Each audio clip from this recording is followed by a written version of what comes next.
मित्रांनो, मी घेऊन आलो तुमच्या समोर महाराष्ट्राबद्दल आपण आज चांगली माहिती पाहणार आहोत। सर्वप्रथम महाराष्ट्राची जर आपण पूर्व पश्चिम लांबी जर पाहिली तर या ठिकाणी महाराष्ट्राची ही पूर्व पश्चिम लांबी म्हणजे पूर्वेकडून पश्चिमेकडे असणारी महाराष्ट्राची लांबी ही जवळजवळ 800 किलोमीटर आहे। ठीक आहे।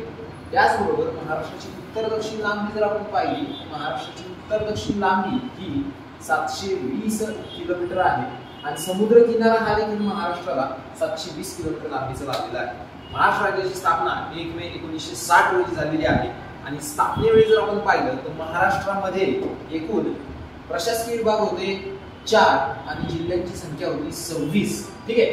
त्याचबरोबर सध्या जर आपण पाहिलं तर प्रशासकीय विभाग आहेत 6 आणि जिल्ह्यांची संख्या जर आपण पाहिली तर जिल्ह्यांची संख्या आहे 36।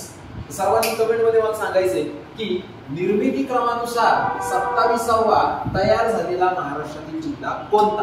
तर कमेंट बॉक्स मध्ये सर्वांनी कमेंट करायची आहे। मी पुन्हा येणार महाराष्ट्राबाबत जे काही तयार झालेले जिल्हे आहेत म्हणजे 26 ते 36 हे 10 जिल्हे घेऊन मी पुन्हा येणार। धन्यवाद।